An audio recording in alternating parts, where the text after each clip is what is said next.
Naghahatid saya sa mga Pinoy, mga kantang tatak Pinoy. Kahit nasan ka man, kami ay mapapakinggan. Streaming worldwide, the future of radio in Manila, California, and Hong Kong. This is V81 Radio. Malayo ka man sa iyong pamilya, dito ay hindi ka nag-iisa. Tiyak ito'y iyong hahanap-hanapin, dahil ito ang nagpapasaya sa atin.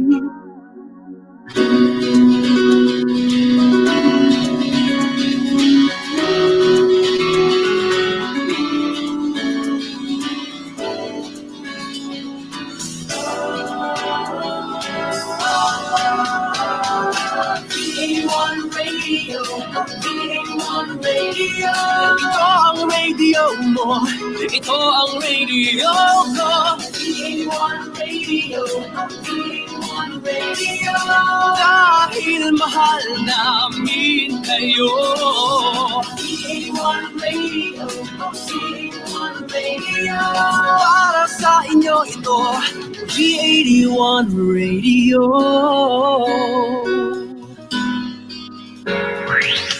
Ang paborito ng bawat Pilipino, basta all hits, all Pinoy, panalo. Merong kwentong iyakan at tawanan, kahit nasaan ka man ito'y mapapakinggan.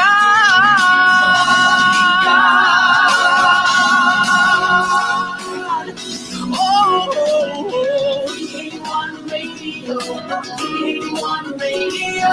Ito ang radio mo, ito ang radio ko. V81 Radio, V81 Radio.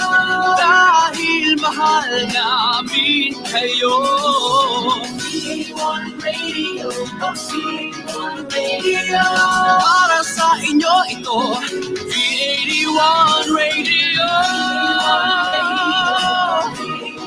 Ito ang radio mo, ito ang radio ko. Dahil mahal namin kayo.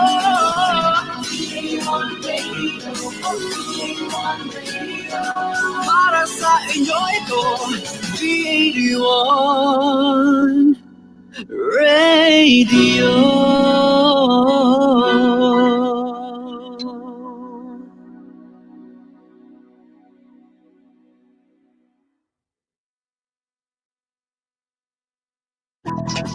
The views and opinions expressed in the following program are those of the program anchors and producers and do not necessarily reflect the policies and position of this station. We now bring you the program that brings together leading personalities, representative insights, all together in a meaningful and delightful conversations as your social barometer. Let's chat with Tita Gracie. Let's chat with Tita Gracie, hosted by breakthrough millennial boomer Gracie Valenzuela, only here on V81 Radio.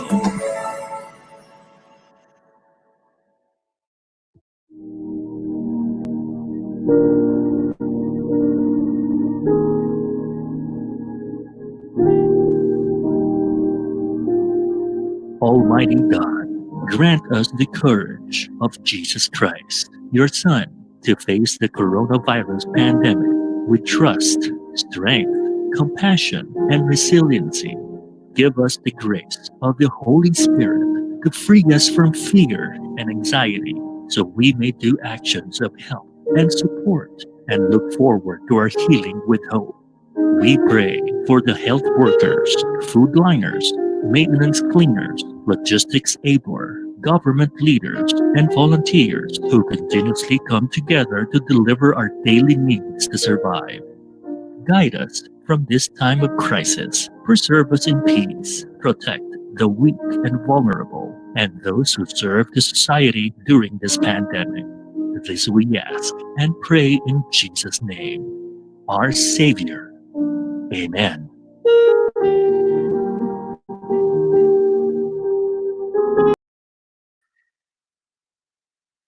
Ladies and gentlemen, I'd like to welcome you to the initial broadcast of Let's Chat with Tita Gracie. I'm Tita Gracie, Gracie Venezuela, and I represent the South Station of V81 Radio Worldwide. And for this initial telecast of this show, I would like to thank management of V81 Radio for giving me this wonderful opportunity. And I'd like to call on Mr. Rolly Pagaspas and Mr. Charlie Diaz, who will be with me in this initial broadcast. Charlie, Rolly, Hi. hi Hello, guys. Gracie. And first and foremost, we'd like to welcome you to the V81 Radio Worldwide family. And you're Thank now you. with us. Thank you very much. How are you feeling, Charlie? Happy Easter. Well, we just, an hour ago, we just finished one radio program, Talk Shop Asia, and now we're supporting you in your inaugural program, and it really looks great. Yes, I'm very grateful to you guys, and I'm really excited about this broadcast because we have some very exciting and articulate guests with us, and truly, this Easter is going to be a new birth, a new beginning for V81 Radio South Metro Manila because this is the initial broadcast of our South station, and I'm very glad to be part of it. Yes. Well, for the benefit of our audience, we'd like to tell you that Let's Chat with Tita Gracie is the pioneer program of V81 Radio South Manila. So we'd like to give Gracie an applause, being the pioneering program and anchor of V81 South Manila. Fantastic. I am raring to go. And for this afternoon, I would like to introduce our guests who will be joining us for 2 hours of energizing conversation, which will characterize and set the mood and the tone for all our future episodes of Let's Chat with Tita Gracie. So, gentlemen, with your permission, I'm going to go ahead and introduce our guests. Take it away. Our first guest this afternoon is a veteran broadcast journalist, and he's got a column with Philippine Star. He's well known around sports circles. He is a producer and a journalist, and he's got a lot of followers. And he is also one of the guys who is like a social barometer. He's observant and very articulate about what's going on. Ladies and gentlemen, I'd like to introduce Mr. Bill Velasco. Good evening, Gracie, and good evening, everybody watching. Happy Easter. Happy Easter, Bill. How are you doing? Okay, made our weekly trip to the grocery to restock on supplies and got home in time to do this broadcast. I'm really grateful for this opportunity so we can really influence people, calm some people down, and give them direction. Fantastic, Bill. And we're going to be joined by a pal of yours, and I'm now going to introduce him. He's none other than Boyet Season of DZMM Teleradio and ANC, our favorite DJ among my generation. Welcome to the show, Boyet. Hello, Gracie. Hello, Bill. Thanks for this opportunity to be back on air, although it's been quite a while since I've been in front of a camera. But nonetheless, I'm very, very proud and happy to be on your initial foray into broadcasting, Gracie. Welcome. Thank you so much. And I couldn't think of two better guys to be with me, giving me the confidence and the impetus to move forward. All three of us have worked on several projects in the past. And this is going to be a breakthrough event, not just for me, but for V81 South Station, as this is the initial telecast and broadcast of our South Station here in Metro Manila. And we're going to be joined by another colleague of mine in the advertising industry. And she is one of the winningest creative directors in Metro Manila. She's none other than Boots Season, the CEO and president of Big Big Bang. Boots, are you there? Hi, Gracie. Hello, Happy Boots. Easter. Happy Easter. Happy Easter. Yes, How some are you people doing, will Boots? contest. We're doing quite well. I was the food runner for the day, and I came back in time. Gracie, a little caution and the winningest. A lot of people might contest that. Okay, let's not use superlatives. Okay.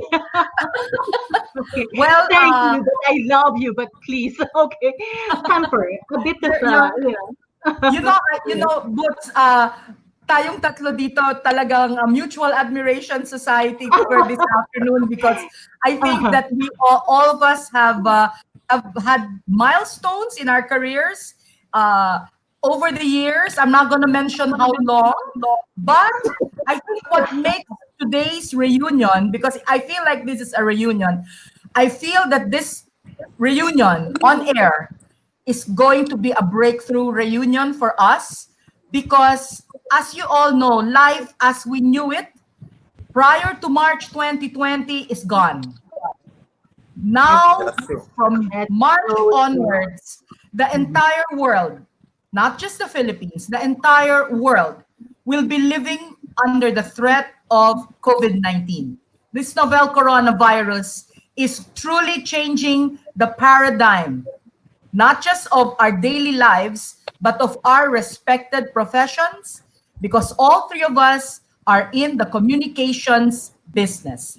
So, not just new media anymore, because before, with the advent of digital, everyone was talking about new media. But Yes, from it's now true. on, we are going to be dealing with the new normal in communications with the pandemic hovering over all of us. So this afternoon, we're going to take a closer look at how we are all coping.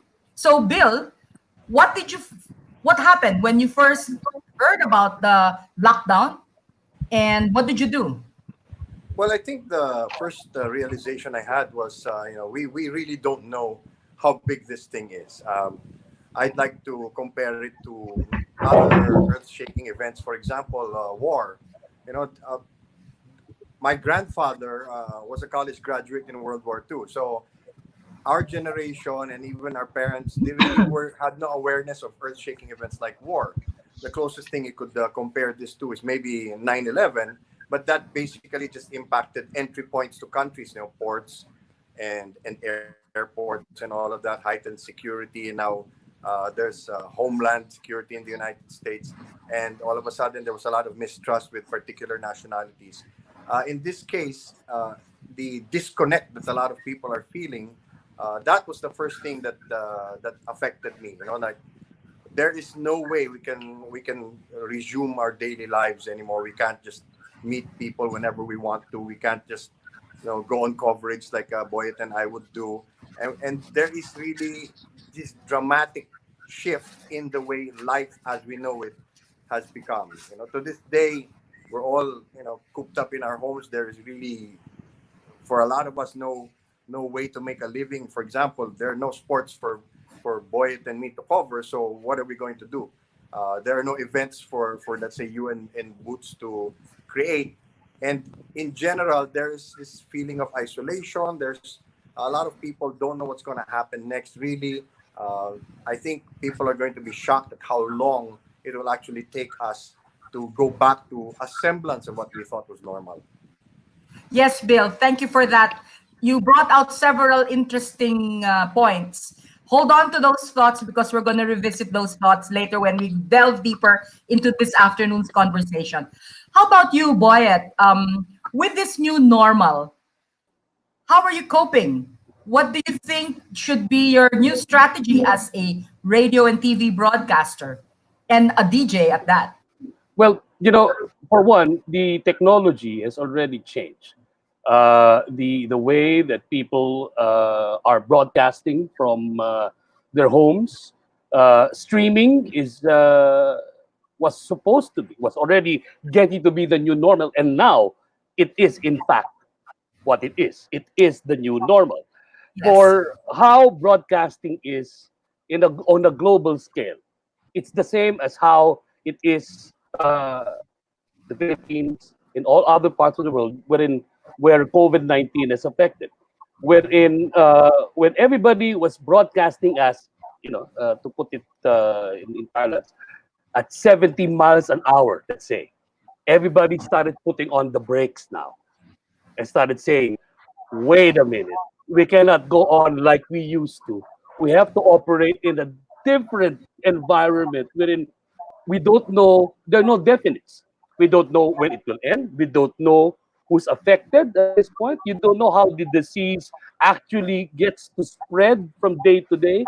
You only get to know about it when somebody is already at the point wherein they are already grave, when the situation is grave already.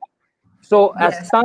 as time goes, even the broadcasting industry is been very, very much affected because you cannot broadcast in studio. The technical aspects of being able to deliver the news has changed dramatically from it being a very controlled, being a very precise science to now being more technically driven because simply because of what they have to do to be able to put the news out there.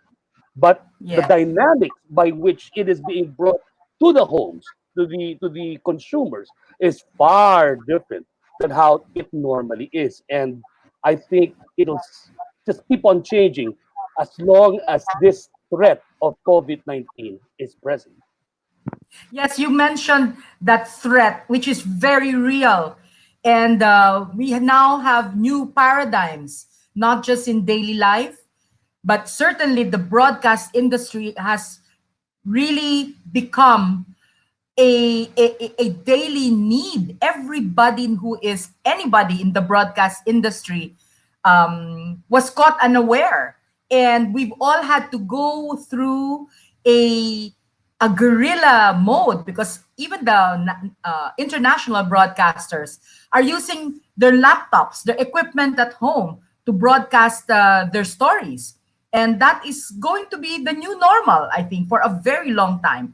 Now, let's look at the other side of the fence, ladies and gentlemen, and which is why I invited Boot Season because she has been creatively involved in a lot of major advertising and public relations campaigns for some major brands over the past few years. And I would like to see her viewpoint. I would like to know her viewpoint. So, what's with this new normal?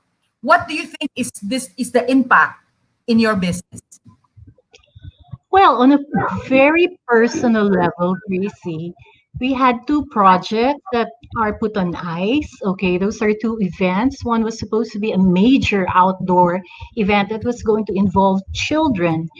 The second one was going to be held in BGC, and it was going to invite the two percenters of society. When this thing was announced, and well, we were luckier than most because we had a sort of heads up, and we were able to stockpile a bit on groceries. But the first thing the family did was to take stock of our resources because we happen to be paying employees. We have to consider how we're going to belt tighten because our resources are not infinite. We should be able to still pay salaries and commissions to our subcons and to our people. So that was a major part of it was number one on the list. And then the second thing we did was, well, we evaluated our moral relationship with consumption, meaning to say it was, there was an agreement in the family to simplify our lives. As in, uh, of course, obviously, because of the lockdown, there will be less dining out, uh, shopping online. So basically, those were the two things: taking stock of what you have, and with the view of being able to still provide not only for your family but also for your employees. And of course, I also asked our partners to download Zoom, the app, so that we will be able to, meet digitally. We also did a little dipstick on our clients and who are still into Skype and who are, very familiar with Zoom before we found out that, there's something not very encouraging about its use. So there, we took stock of everything that's at hand, and then we were prepared to brace for the worst because we knew that the first things client do cut down is the advertising budget, and we recognize that. So, and then the last thing I did was I took out all my notes on digital marketing and boned up, okay? I Yes. freshened up on trends, okay? Because it's inevitable. We're going to shift, we're going to do the digital shift. Yes. TV is going to be non-existent. Everybody's going to migrate from print to digital. So we had to bone up. We had to really Right. take stock, You brush up actually on pointed out the reality of the transition of our audiences from mainstream media to digital, which has actually been going on over the past couple of years now. And as this threat of the COVID-19 all up, everything just went from, from left to right, 180 degrees overnight. From those people who were still clinging on to traditional media, all of a sudden that stopped and everyone just went into digital. digital. So you're Everybody right. wants digital. Audiences' media consumption habits have switched drastically almost overnight because everything's on real time. That's so Everybody's true. connected. Yeah, everything's on real time. There's no more lag time. And And if I may say this, the consumer has become a real person with much power in his hands to click like, to bash, to comment, to share. Okay, these are things that you were what a tad, it wasn't really something that you had to encounter face to face in our early years of advertising. Not that we, hark back to the old days of advertising, but before we had to depend on day after recall, day after testing, so that we'll know how it is. But now everything is real time. You will yes, see everything's something on real time. trending immediately. The likes just Actually, multiply, and you have to react right. real And time. actually, these two guys who are with us are Sanai. They're really well versed with handling things on real time because they're so seasoned into sports and True. Yeah. management. So I'd like to call back Bill and Wyatt. Are you? Yeah. So, gentlemen, with the comment of Boots about this new normal, and we are all communication practitioners here. How do you think we will now address the needs of our audiences given the new normal? Bill, would Well, you I like think to start? first of all, no, that's an excellent observation. It's going to be like it's already become the wild wild west, especially on social media, because the responsibility, the burden now of filtering information is on the shoulders of of the the viewer. individual. Yeah, Correct. they now they have to True. have rules, and they have to have some training to filter out what is fake news, what is conjecture, what images have been processed and just stolen from somewhere else. Right. Because even traditional media, they have their own agendas. Sometimes they do things with malice beforehand. So there's really going to be that need to train audiences, and that's one of the things I've been trying to do on social media and in my column in the Philippine Star.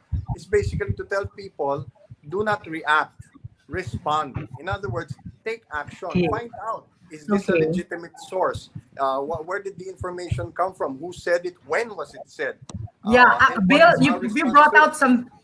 Right. Those are very interesting Oh, points, and we're going to go into those points deeply when we go into our for next you. segment. But very quickly, Boyet, given your perspective from the traditional broadcast industry of radio and TV, with this new normal, with the demands of our new audiences, how do you think will broadcast media adjust?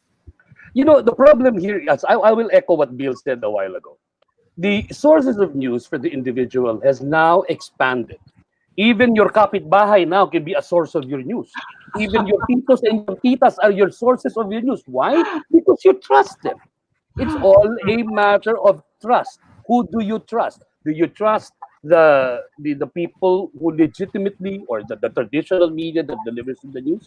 Sometimes a lot of our citizens don't anymore. Why? Because sometimes they don't agree with it, or sometimes they think or they feel there's a certain agenda behind it, and it Yes. happens a lot for many people. Now, how do we move forward with that? How does this move forward? The problem now, and my screen is hanging, I know. How do we move forward? That's not a very good pause right there.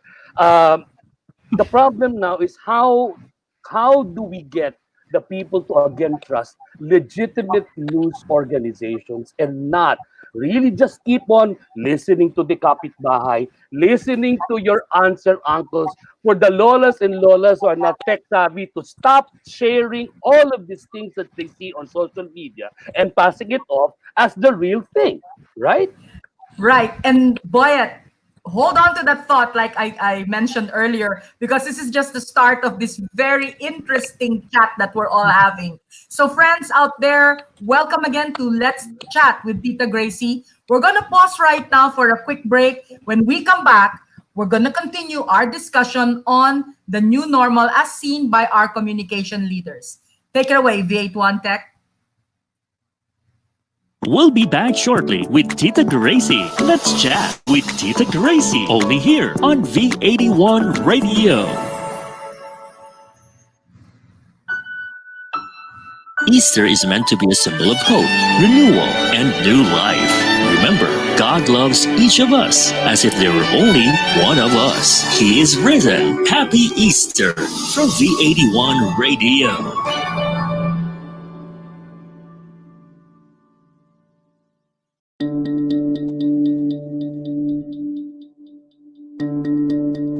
Throughout history, humankind has prevailed in our darkest moments, coming together to face the very thing that would extinguish our light. This is not one of those moments at all. This is a moment for pretty much the opposite. For hiding, for laying low. Napping is also good. Saving humankind by really, really not getting near it. We're playing games, staring at screens, staring at anything. All are the stuff of heroes. Every generation has its moment where individual sacrifice makes way for the good of those who will come after. A higher purpose. This one is ours.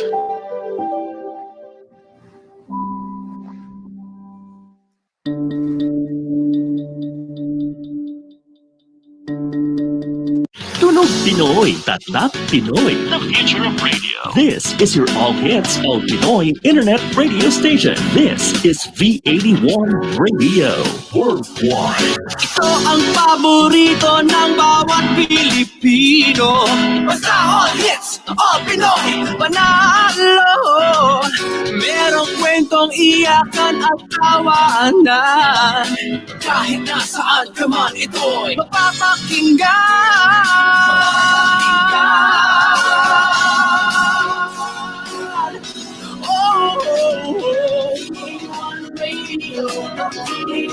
Ito ang radio mo. Ito ang radio ko. V81 Radio. V81 Radio. Dahil mahal namin kayo. V81 Radio. V81 Radio. Para sa inyo ito. V81 Radio.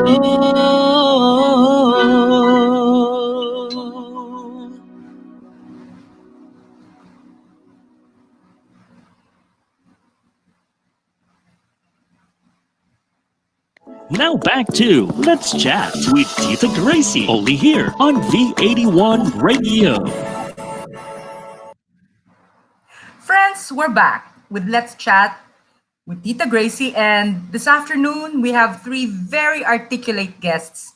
And in our second segment, we'd like to delve deeper into news, information, and our audiences. in the first segment, we ended with the idea of what is fake news? How do we discern real news from fake news? And that points to the fact that it is very important now to have integrity in media. And with that, I would like to call back Bill Velasco because he presented some very interesting insights about the need for audiences to discern what is real, what is fake, and how to differentiate that. And you have some very interesting visuals. And just cue the tech, but please, Bill, take the floor. All right. I think the decentralization of information is both very refreshing and at the same time very dangerous. It's refreshing in the sense that there's a lot of creativity. You get more penetration, more access. You know, you get deeper into communities because now people can speak up when they see injustice, when they see corruption. They report crimes. They report the needs of their communities. But at the same time, the standards are not the same. So what do you tell people whenever they are alarmed by something? First of all, you have to ask them, where did this news come from? What's the person's agenda in, let's say, spreading that news or posting it on social media? The other thing is what is your reaction to it? Why would you want to pass it on? Why would you want to spread that news? I think these are the questions that people are not used to asking themselves before they click something to watch it again or share it with whoever. There's a lot of us really are in the vernacular KSP, kulang sa pansin. And social media has given a soapbox to everybody, even though they don't really need it or don't deserve it. So for me, what I tell people generally is find out, corroborate the source of the information.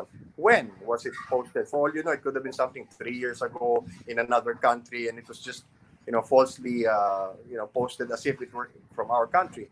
So these are the things that you have to look out for. I mentioned earlier, the responsibility now is a lot on the viewer. It is so easy to mislead a lot of people. It is so easy to cause panic. It is much more difficult to really struggle and learn this craft, because it is a craft. It is something that some of us have taught ourselves over the span of how many years. It is something that we take very seriously. It is something that we want to use for the betterment of people, not to sow panic or discord, and then not to make people wonder or be uncertain about their future. So I think now what we have to do as media practitioners, as those who know the rules of the game, to spread and to disseminate the rules. This is how you handle it. This is how you put a story out there. Because even within our own field, it's hard because there are people who are, let's be frank, don't function with the same rules that we do. Many years ago, I got into an argument with the blogger, and I said, he doesn't answer to anybody. And this person attacked me, and as a result, the person got fired from the website that he was blogging on. So, there have to be rules, and we have to be the thought leaders to institute the rules with everybody, so that we're all functioning from the same standard. You talked about integrity, you talk about professionalism. Those are the standards that we really have to follow. Yes, and Bill, one of the interesting developments of media is the fact that given the technology that's on everybody's palm, your cell phone or your laptop, everybody's in front of a screen with the capability of broadcasting, whether it's on social media, over the internet, or even patching it up with mainstream media. So with that power in the people's hands, that's a tremendous difference. Before, it was just with the major companies that could broadcast. Yes. But now, everybody with a cell phone can broadcast anything that they want. And there are advantages because of the speed, especially during the time of disaster. Like when Taal volcano erupted, within minutes, people were relying on social media to get their information. And the same goes for this pandemic, which I think solidifies the new normal in terms of disseminating information. But aside from that, okay, we do know that the propagandists, those people that want to have their own agendas communicated, are out there. So, for the audiences, what is your advice on how to discern what is real information substantiated by the experts or the government versus the ones propagated by these so-called propagandists? Okay, first of all, one of the major things I look for is the institutional background. Okay, where is this news coming from? Is it coming from, let's say, the BBC? Is it coming from a major European network? Because to be honest, a lot of the American networks have lost their credibility because they put less and less reporters out into the field and more so-called experts in the studio. So they don't really have the same first-hand access that they used to. They're dealing more with people giving their opinion than those who are actually there where the action is. Now, that's an advantage we have here in the Philippines because, for example, in the United States, if you have somebody who says he's a White House correspondent, he has 30 people working for him. So all he has to do basically is show up, sit down, and do the interview. Here, you have a cameraman, you have a reporter, you have a driver. That's about it. So everybody's multitasking, and that gives us a lot of flexibility. Now, these are the skills that we also have to pass on. I remember the 2016 U.S. election, a reporter was demonstrating how she covered the election using 2 phones and one halo light, and that was it. One phone was used as a camera to transmit her reports, and the other phone was being used to receive instructions. So, these are the things that we have to impart onto people also, or else the quality will never improve. And as you're seeing on your screens now, these are the responses of those people who are either closed-minded, who just want to be on the negative side, or who have their own agenda. Okay, they react to everything, and they lump people together. They call names. They don't really think about how to separate, how to discern what this person is saying is true. No, they just blackball everybody and say, if you're against me, all of you, you're wrong forever, period. So these are the things that we want to avoid. As broadcast professionals, one, we don't call people names. Two, we find out if somebody surprises us, let's say with an opinion or observation that we didn't expect from them. We have to find out where it's coming from. And also, one thing that's very dangerous, there's generally no attribution given to an item. For example, somebody posted something on social media. Where did it come from? If there are any updates on the number of those who are infected, or those who died, those who recovered, where did it come from? Is it directly from the Department of Health? Is it somebody who just wants attention? Is it somebody who's trying to get people to panic? These are the things that we have to look at. What happens is a lot of people just see something, they react to it, and pass it on. So you're really creating negative ripples. Actually, I thank you for this list because I think people nowadays have to be guided. And as earlier mentioned by Boyet, Season, he said, people should not just listen to the person next door or yung ka-Facebook natin or someone who is very opinionated and who's actively posting all the time. So I'm going to segue over to Boyet now because being experienced on radio, and he's a radio guy, you're a print guy. And print, more or less, pag nandyan na sa newspaper yan, it's very credible because dumaan na yan sa editor, it's, you've reviewed it. It's a credible basis for getting information. But as we know, during this lockdown period, and even the years coming towards this time of the COVID-19 pandemic, lesser and lesser people are relying on actual newspapers. They may be accessing your news online, but now, because of the speed that they want the information almost instantaneously, they're the ones that are now giving the quick turnaround for news would be people in your social media circle. So these are the guys that's where the danger lies, because like I said earlier, everybody's now a a information disseminator. Everybody's a communicator. So, Boyet, I think I'm going to go back to you now with your statement earlier about um, being careful where you gather your news. Not everybody is credible. Would you like to You continue know, that? uh, let's look at the dynamic or the landscape of how people want to get their news and how they understand their news. Let's look at the social classes. For people who are educated, of course, it will be easier for them to vet the information because they know how to vet the information. For people in the lower classes of society, it's harder to vet their information because the capacity to vet or the patience to vet that information or the tools for them to vet that information is not readily available with them, or Yes. they don't have the capacity to actually vet that information already. So what happens? As I've said a while ago, ayan na si tita, ayan na si kapitbahay, ayan na si Facebook na binabasa, and they take it as fact. So what happens? It gets passed around. Once it gets passed around, it multiplies and multiplies and multiplies. And then maya-maya, all hell breaks loose. And we now have a piece, a news item that is not even fact. And people start reacting to it. They actually are acting on something which might not be true at all.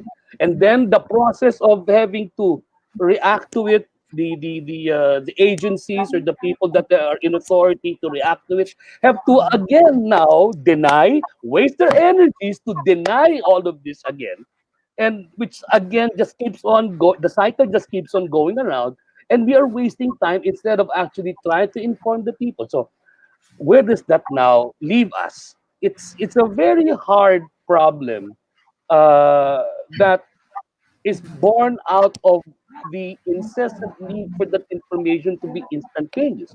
But such is technology. It has presented itself without the proper education for usage. So ang nangyayari, sige, consume lang nag-consume, hindi naman naiintindihan. So yun ang nangyayari ngayon. Oh, And I and see at the the same time, sure, that is where a lot of fear mongering happens. Yes. And the Pandemic, fear mongering is basically because of ignorance, because they are yes, not sure of what they are consuming. They are not right. sure of what they're hearing. But then again, they don't know how to vet the information. Are they still going to listen and watch traditional media? If they have already been burned, or they think they've been burned, or their biases do not permit them to believe traditional media, where does that leave them?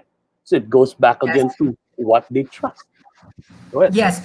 And you mentioned a very important aspect of communications, trust.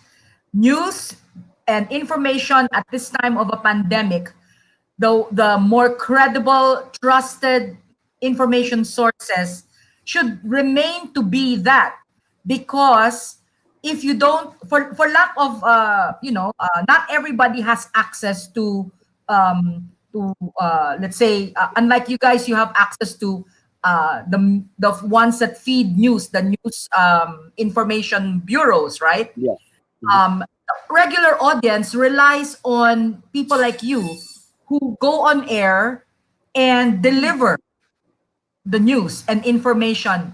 And although there is a time lag, you are given the luxury of verifying your sources and making sure that what you deliver is true and real and reliable. But that will always depend on what social class, what economic bracket you're talking about. As I've said, for the educated minority, they will vet it. They will, at the very least, find out. They will try to verify. But as you go down the economic ladder, they do not have the patience or, sadly, the capacity to research, to know how to vet information, because it's either they're not used to it, that's not their normal to vet. They just take the word of let's say somebody that they're close to on Facebook, somebody that they talk to or they interact with every day that they trust.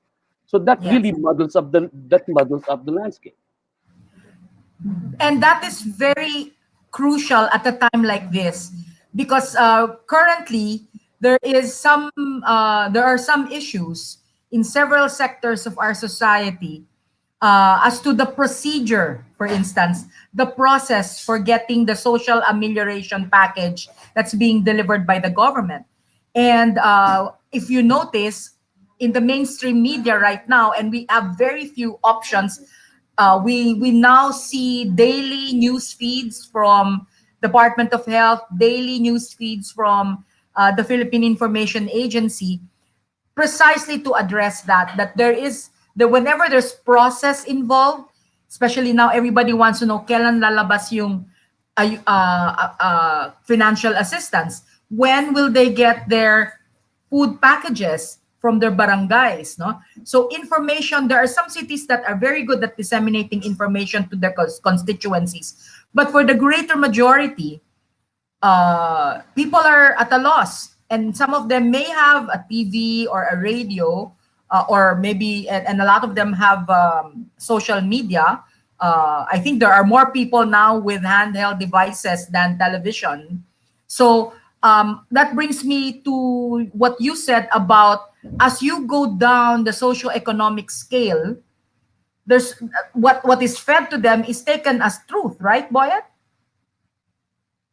Hello, Boyet, are you there? Yes, yes, I'm here. Let me. Are you getting me? Are you getting me? Yes. Okay. Let me also put on the table how agencies, local governments have now scrambled to be adept at communicating. Yes. They have now become that no, not that they've become. They are trying desperately to be very, very factual, to be very careful as to how they communicate to their constituents, as to how they are viewed on a national level, simply because understanding what their policies and their ordinances, their commands, what has to be done in the respective locales is very important. Uh, this has not been done. This has not happened in recent decades.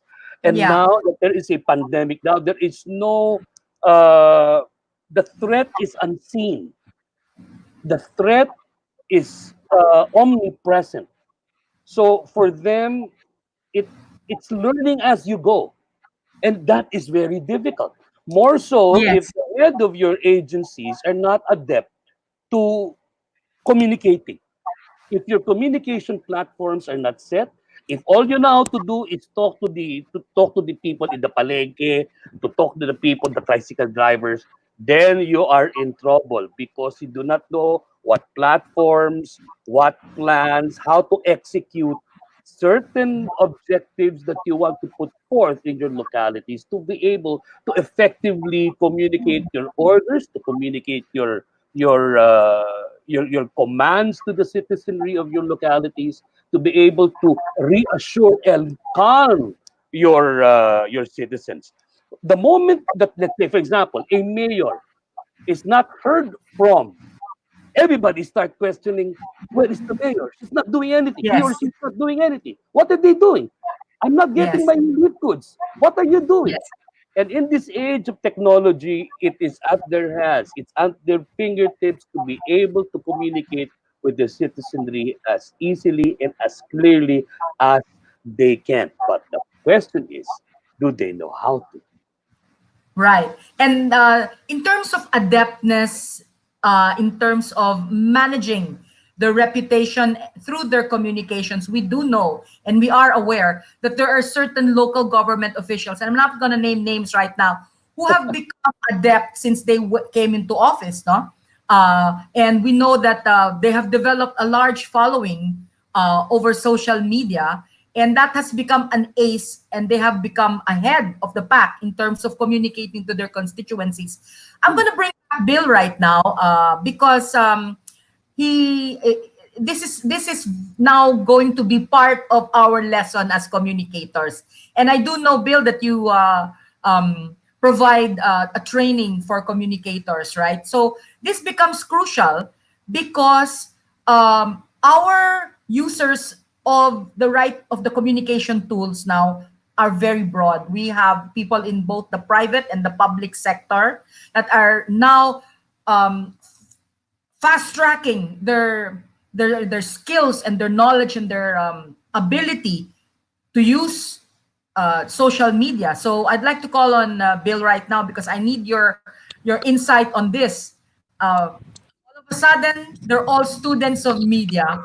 All of a sudden, people in the local government need to be adept at communicating their ordinances, their new rules, because the game has changed. They don't anymore rely on the traditional forms of disseminating their information.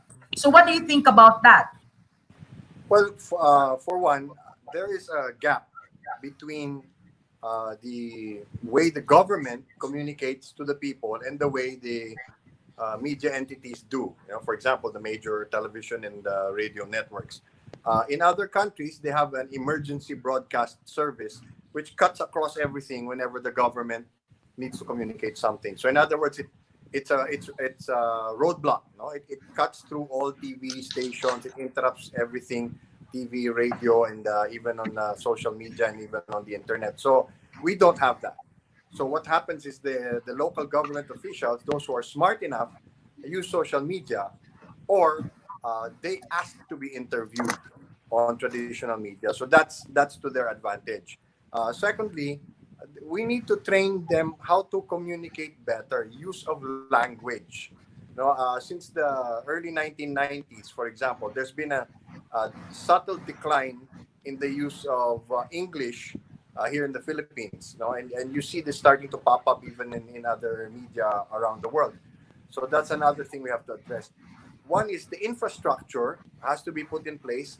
There are no community or local radio and TV stations, for example, in Metro Manila. How many are there? In the provinces, you have them. You have cable channels that only cover a certain geographical area of, let's say, Central Luzon, Northern Luzon, in parts of the Visayas. You have TV stations that only broadcast, let's say, in that particular city and neighboring cities. We do not have that in Metro Manila, and I think that's a big disadvantage because all the major decision makers are here, all the advertisers are here, so the money goes straight up to all the national networks. So that has sort of killed the community communications in Metro Manila, and that's something I think we need to reestablish. If you're, let's say, a citizen of Quezon City, how do you get information about what the local government is doing? You have to wait just in case they call the radio station and ask to be able to make an announcement. Even, for example, RTVM, Radio TV Malacanang. One, Channel 4's ratings are really not so good. So people are used to not watching it. Not like in other countries. For example, the BBC, it has a very, very healthy audience. So that's to their advantage. So these are the things that I think we need to address. Do we, for example, Globe and Smart can send all their subscribers messages, and now, luckily, they're helping send messages from the National Telecommunications Commission, from the Department of Health, and so on and so forth. But the government also has to have something like that so that they can communicate to everybody at any time. Yes, what you've said really points to the gap. There is definitely now a tremendous gap between the national and the grassroots dissemination of information.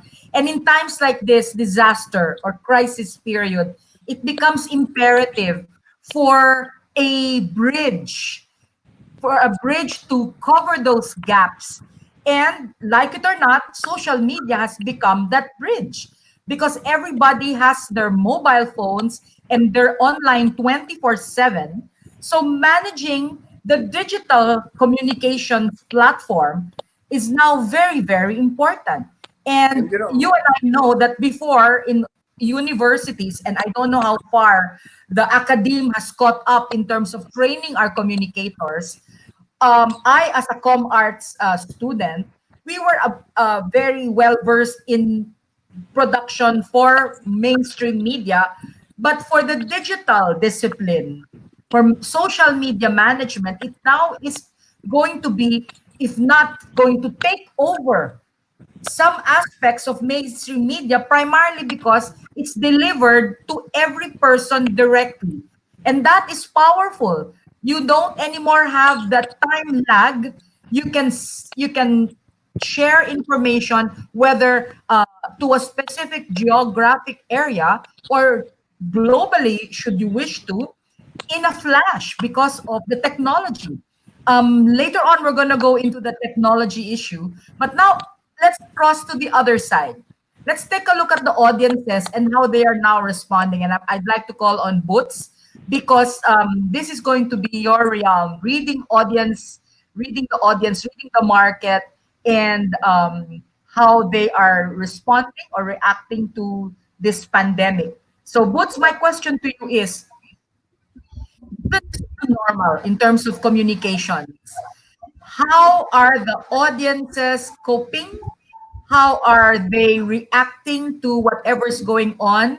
And with the new media, with the digital technology, what is your reading into the mind of our audiences? Actually, Gracie, with the advent of technology, the information playing field was leveled. So now everybody is a critic. Everybody who knows Photoshop is an art director. Everybody who has Microsoft Word can be a writer or thinks himself a writer. Everything has been democratized. You can write anything, you can feature anything, post anything. But what's valuable to us as marketers is there is such a thing, there is a strat that we call social media listening. It's not just monitoring, because monitoring is what they're saying, but social media listening is finding out the root of the reason why they're saying such things on social media. And that's actually very important because then you capture nuances, you look out for meaning behind words, or you look for the what's the general conception, the general feeling of people. It's your pulse, it's your deep stick. So even if Google is so accessible, it's also very sad that even if we have equal access to the internet, ceteris paribus lang yun, all things being constant, if we all have equal access to information, if we can all be as vigilant, if we can all Google the same things, and we can be all as discerning as the next guy, then we will be in a better position to filter. But the thing is, some of us are not. So what happens here is that we choose what to listen to, we choose what to believe in. So digital marketers are aware of that. So this social media listening does not only put value on content but also on context. So why do they feel that way? And that's exactly what you should pursue. The why is the bigger challenge, so that you keep in touch with people, so that you are able to become relevant, you stay relevant, and you resonate, and you echo and you mirror what they're feeling at the moment. So as a digital marketer, that's something that everybody can actually utilize. It's a So, fairly new discipline, but it's quite. And I'm not saying it's easy to master, but the tools are there. And if we yes, want, we can learn these strategies easily. actually, being in the discipline of integrated marketing communications, we know the value of research because we have to read through the data. We've got to make our insights our insights must be backed by data, right? And the value of market research right now is more intense because with shifts in the preferences and the values of our media, of our audience rather, we must change our messages. We must, as communicators and as storytellers, we should be able to tweak our stories and our content to match the needs and the desires and the habits, new habits of our consumers, our media consumers. So how do you think this will affect your new strategies for your brands, for the brands that you're handling? Everything now will be treated as before and after the pandemic, as in, you know, the context has changed. People have changed. The impact is going to be for the long term. Our values have been questioned. Our moral compasses have been what they have gone sideways. Some people's fates have been shaken, but the thing is, the standards, the basic truths are still there. So we have to keep in mind that communication is what communication should resonate. Communication should be relevant. It should talk to people, not it, it, not just uh what's the best word to use, not just feed their neurosis. What we need to do is to educate and uplift and engage and encourage, and the tools are there, and you notice that technology is even adjusting to what human nature is, what our DNA is. There was a time when we thought that texting was enough, but technology adjusted and evolved, and because people are visual, now we know that video marketing is much more effective than just text. We know that the Series and the Alexas of the world are going to multiply more because we need to hear a human voice. So even as you ask me if how different communication will be after this pandemic, well, the basic truths must still be upheld, but the way of communicating them will change because chatbots will be more relevant to us. The AR might just be better evolved and be better available to a greater majority. So the basic tenets will still apply. It's just the technology that will change.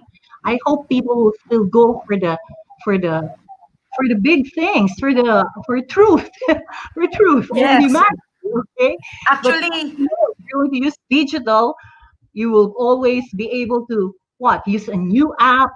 Okay, use new chat bots, use email, no more effective technology. The thing is, communication should always resonate with your audience. It should be, yes, it should align. It should align with their intent, not just right. with your intent. So Great insight. That's a tremendous insight because I noticed also that after, once the pandemic set, there were new messages given by a lot of global news agencies and even institutions like the World Health Organization. They're now very, very vocal and very relevant, no? And they're saying the same universal message about how to deal with the pandemic of this magnitude. Even governments have resulted to uniform messages about how we can protect ourselves. In fact, practically the entire free world has declared a war against the Corona 19 virus, the COVID 19 virus. So I'm going to call back Bill and to give his insights about this because the universality of messages across big established agencies as well as our own government and governments from all over the world. We're now, it's like an all-out war. It's like World War III against COVID-19.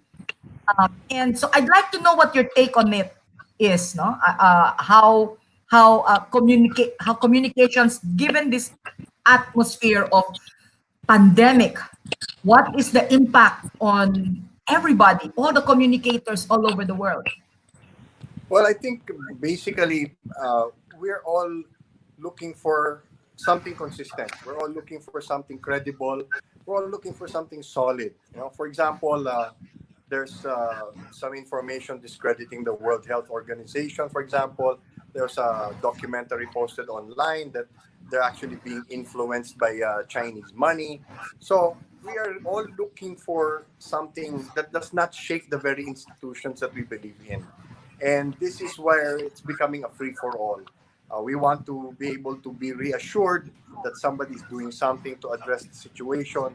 We're all looking for a way to feel that, when we wake up, tomorrow will be better, that we will get our food, we will get our, social amelioration, we will be able to eventually go back to work, although it's not going to be as soon as people expect. So that's the struggle, the uncertainty, I think, is what's really affecting a lot of people. So a lot of us in our own little way are trying to, reassure people.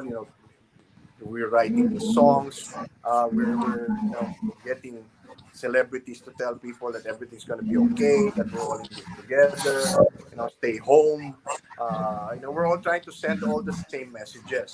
Now, the problem arises when people start to compare. For example, some countries, for example, like Sweden, they don't believe in locking down. Some countries were slow in adopting a lockdown. There are some countries that are withholding information. So sometimes we want to compare. Bakit ang Pilipinas ang daming sa Southeast Asia, tayo daw ang pinakamarami. But you have to look at the situation specific to each country also and to each situation. For example, in Quezon City, where I'm from, the local government is getting a lot of grief. But when you think about it, Quezon City is almost 4 times the size of Manila. So it brings its own set of problems with it. And this is something that the general public does not realize or is not aware of. We need to teach people to think more deeply. We go back, there's a lot of attempt to discredit the government, and there's a lot of bias in favor of the government also. So these are the things that we have to teach people to go beyond, go beyond the first impression, go beyond the knee-jerk reaction. What is really behind the message? For example, if the president makes an announcement that he's going to speak to the nation at this time and then he's late, people complain. Now, people don't know what's going on behind the scenes. People are saying, are assuming that he's lazy and making everybody wait. He's not doing it on purpose. There are so many things that we are not aware of, and that we just assume something is bad. So, I hate to say it, but sometimes we become a nation of whiners, and we don't want to believe.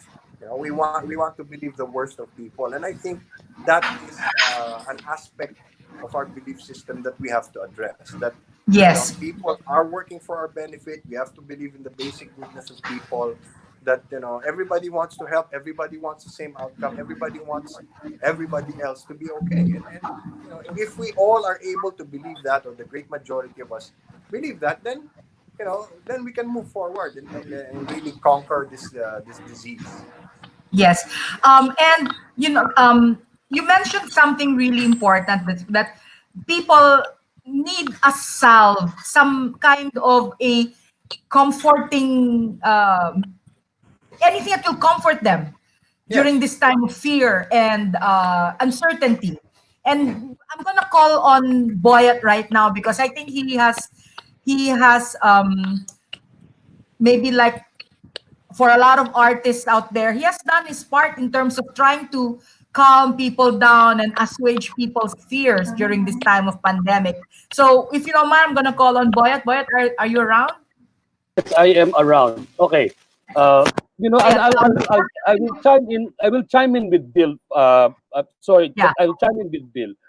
Just to extend with Bill's point. I think the one thing that us Filipinos have to realize, more so for our generation, Gracie, we've been able to see nothing. Well, we were able to experience events that made us stand up and take action. We've been to events in our country's history that made us band as one and really take, so to speak, the bull by the horns and move forward and make everything better.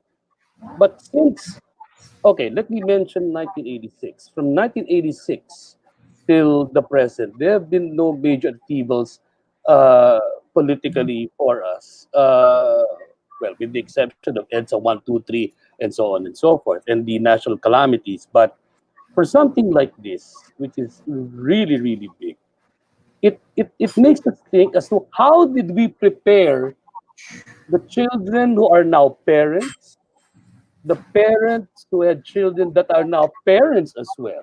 How did we train them? Did our education system really train them to become prepared for something like this? I highly doubt it.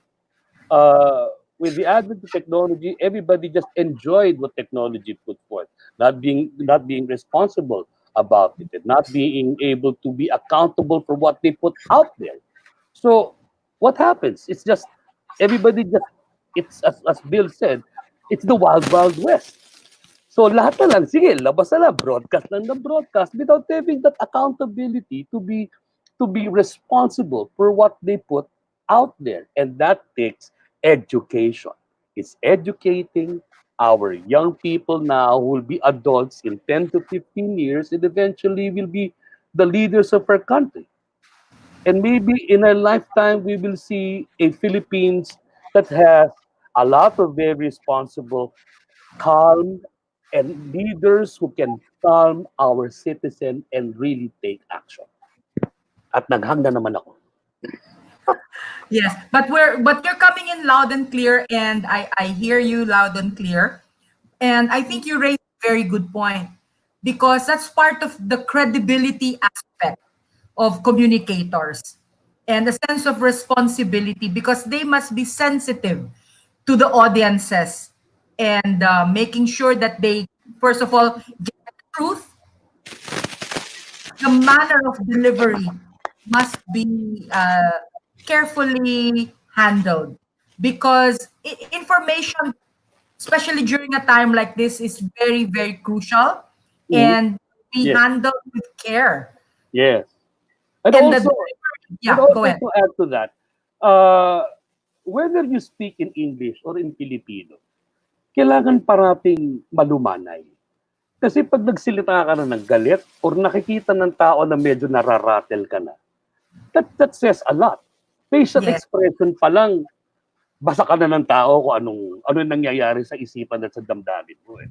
And that's very, very dangerous for people in positions of power.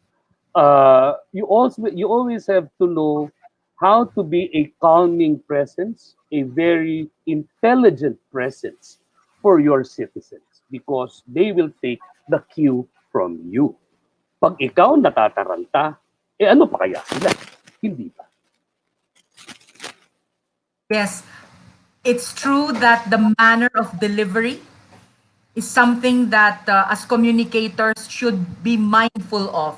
And mindfulness is very important at a time like this, when the whole world is in fear, in a state of fear, when people don't know, the horizon is so uncertain.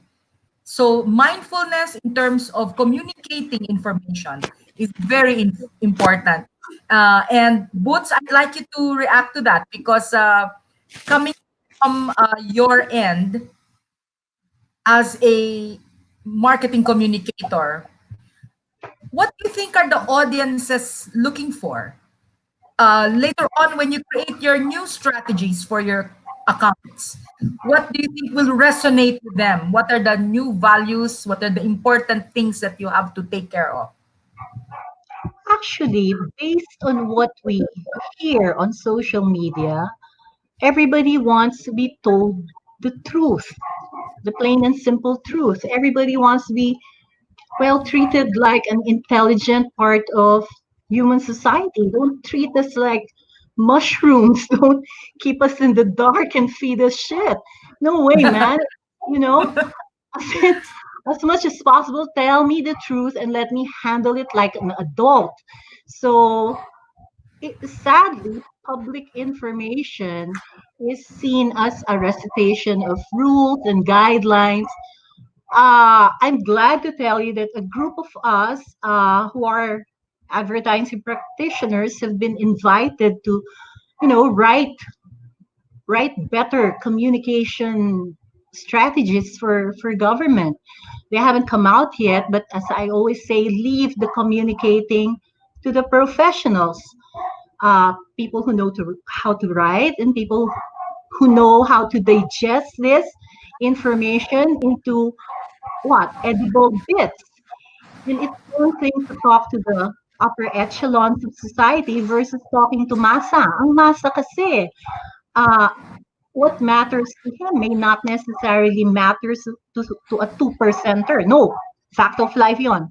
Magkaiba ang 2%er sa masa. So what we need to tell the people at the ground is magkaiba ng needs yan eh. Magkaiba ng sensitivities. That is why there was this major bashing that happened on social media. If I remember right, there was this woman who was doing this yoga pose in front of her 55-inch uh, LED, or sit in LED, and it was totally out of touch. Netizens felt it was insensitive because people, the daily wage earners, are not going to, well, will find it insensitive and will find it hateful. So what do they Yeah. need? Where they need to hear how government is going to do its job, because government is supposed to deliver the basic services. Uh, Yes. Rightly or wrongly, we may have started the lockdown far too late, or maybe in the opinion of others, there was no framework that supported it, but they're playing catch up now. Right. Uh, all That's doing it on the important. Yeah. ground level. So what do we need to do? We need to inform people. We need to educate people. Maybe it's second nature for us to Google and to find out information, but this is something that is not available to the ordinary Joe. They have to be Yes. told. They have to be informed. So if you must take them by the hand and explain, and without losing your sense of what sense of justice, because the inequality is very obvious during this time. As in, we're comfortable with the lockdown, we have stockpiled our resources, more or less we are working from home, and we can expect some form of income to come in despite the lockdown. But there are Yes. people who are going to worry about what they're going to put on the table. So public service and public information, and if the government needs help, well, I'm not saying that we're the best people to do it, but there are people who can help, who can step in. We were asked by some private groups to come up with communication materials so that people can understand the COVID virus better. We Yeah. were we were invited to come up with campaigns for social media that can make people accept health workers better in their own condo buildings and in their own, neighborhoods. So that's it. If you Yeah. ask people who are experts and who are veterans at communication, I think everybody will be willing to volunteer. I know Of that course. a Yeah. lot of us have stepped up. But the thing is, you cannot talk down to people. What's No, no, always we matters, cannot. people will be able to find out how sincere you are, especially Yes. on social media. It's an immediate reaction. People will be able to call out the fakes and see if you're paying lip service and you're Right. not walking the talk. So Now, that's why yes, and you brought up a very interesting idea that you cannot talk down to the audiences. And no, not I'd like to call back Boyet because you have a lot of experience in terms of mass media broadcasting on DZMM, which is a very broad-based platform, and you communicate to practically all segments of the market, given the different shows that you've experienced. So it's interesting when what is your recommendation now in terms of a broad-based approach, talking to the masa, talking to the greater part of the Filipino nation when it comes to delivering important information during a crisis. I'd like to call back Boyet. Are you there? Okay, yeah. Just to backgrounder lang, when I started broadcasting, I talked in English. Inglesero ko eh. Kaya Yes. when I had to go and do Filipino broadcasts, it was a very, very extensive learning curve for me. But going to your question, ang tao kasi, pag tinagalog mo na yan, ano mo yung audience mo eh. You have to know your audience. You know their sensibilities. Knowing their sensibilities is the magic word. Kailangan alam mo yung pulso, alam mo yung kiliti ng tao. Pag ang tao, tinrato mo na mas mababa sa'yo, may problema ka na. Yes. Ngayon, iba yung gusto mong turuan, iba yung ang rinig sa'yo minamanduhan mo sila or inuutusan mo sila. Those are two different things.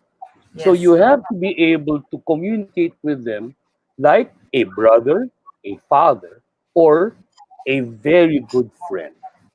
Yun ang estilo ng pakikipag-usap sa tao, lalong-lalo na sa radyo. Ngayon, sa paghatid naman ng balita, in newscasting, kailangan ang pagbibigay mo ng balita, unang-una, dapat naniniwala sila sa sinasabi mo.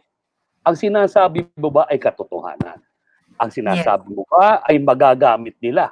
Pagka sinasabi mo ay katotohanan nga, pero hindi naman nila magagamit, bakit pa kanila pakikinggan? If the information is not useful for them, why will they tune in with you? They will tune out. They will say, I don't need that information. That's useless for me. Right. So dapat ang binibigay mong impormasyon para sa kanila ay unang-una, importante para sa kanila, interesado sila, at ang paghatid mo ng impormasyon ay dapat malumanay, maganda ang tono, klaro. Yun ang pinaka-importante. Klaro. Yes. Talagang naniniwala ako na yung delivery o yung paghahatid natin ng balita or information, malaking bagay yan eh. Kasi unang-una, kailangan mag-appeal tayo sa mga puso na nakikinig sa atin. Lalo na sa ganitong panahon ng crisis. Pag ang tono mo is yung hindi malumanay, hindi friendly, hindi parang boses ng mapagkakatiwalaang tao, talagang hindi makikinig or they will not believe you or they might feel offended. Yun ang ayaw natin mangyari, di ba? Tama yan. At in a lot of cases, and I don't want to sound like I'm better than everybody else, because I'm not. Yes. What I've noticed with the delivery, the auditory delivery of news sometimes, is that there is just a hint of sensationalism in the tone of the voice. Instead of just being calm and delivering it well and clearly. Bakit ko sinabi yan? Dahil unang-una, pag masyadong binibigay ng emphasis yung tono ng boses, minsan wala na yung importansya ng kwento, kumbaga. Hindi mo na alam yung emosyon ng kwento dahil ganun at ganun parati yung tono eh. Pag hindi mo na nagagawan ng auditory importance, ika nga, sa nakikinig o sa nanonood. Halimbawa, kung ang isang istoryang entertainment ay pareho ng tono sa isang story ng taong pinatay, di pareho na lang yun. May pinatay, may kinasal na artista, pareho na lang sila.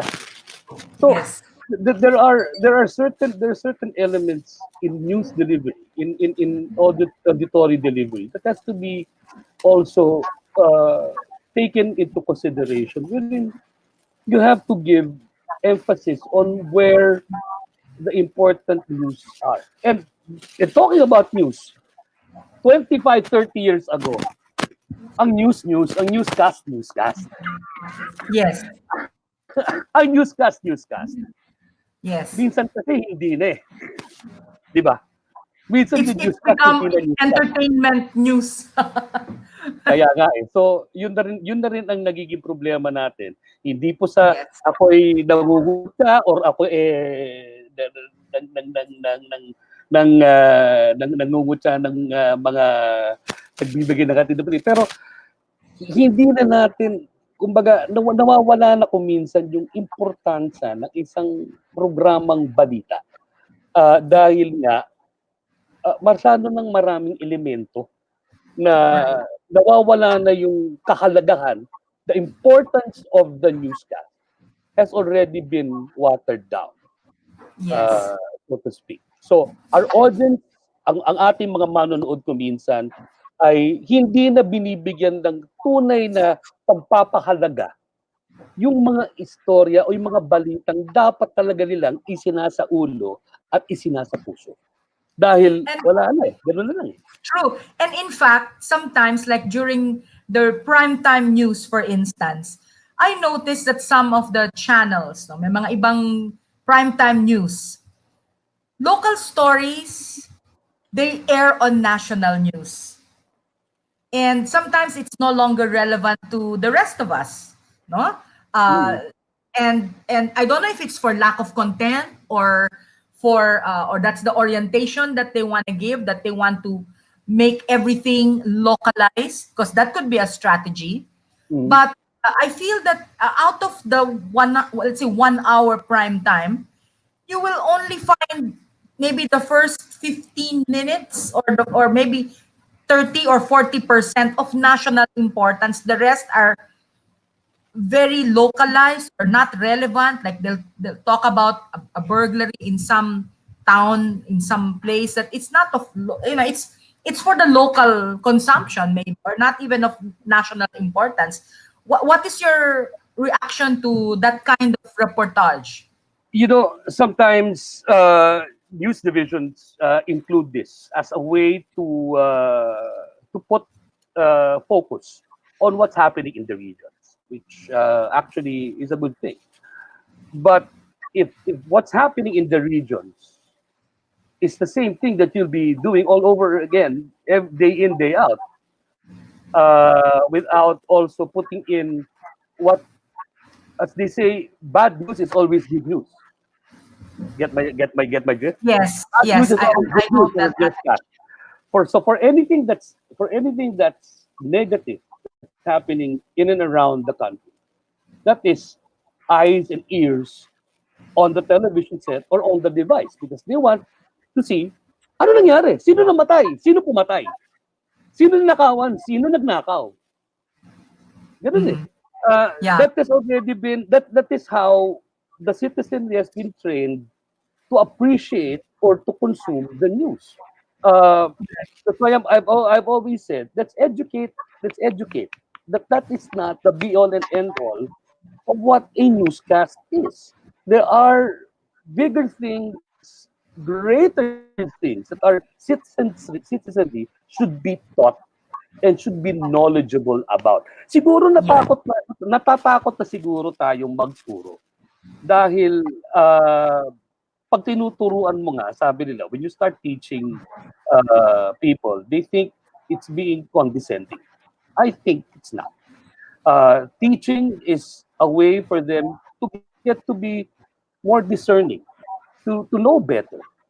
And if the people that are teaching, that are imparting the information are people that are credible, then our people will believe them. But if Yes. the people that are conveying the information are people that the citizenry have doubts about, then you have a problem. Yes, and I think Boots has some response to an issue that you brought up. I'd like to call back Boots Season. You have a totally reaction agree to with what Boyet. Boyet just said, yeah? Yeah, because the news doesn't sound like the news anymore. Okay, so maybe that's where social media came in to fill up this vacuum, because people were looking for news. But it's so sad, because if you depend on Facebook for your news, it's like depending on Disney for literature, right? It's so wrong. There are so many things wrong with that. So what happens now is, well, there is a need for for news to be relevant, news for be what? To be exactly informative, to tell us the things that we need to hear, or to tell us what we cannot have. So Yes. that's it. The news has to sound like the news. I know what you're talking about, Boyet, because we all were able to work with the networks, and maybe it's the dumbing down. They have Right. turned it into a piece of entertainment. I don't know if it's because it has to resonate with the masses. They keep saying that it has to be understood by the masses. But what happened was there was literally a dumbing down of society, even in education, public information. So yeah, I can understand why. So then in comes social media, where everybody's an author, where everybody can put anything, and there is no accountability and no censorship. So what you see on social media is, sadly, some people see it as news, even if it happens to be fake. So yeah, Boyet, so since you're in the biz, I think it's upon your shoulders to uplift the industry, okay? Make sure Okay, that we have another reaction right now, Boots. We have another reaction. Bill Velasco has something to say about this topic.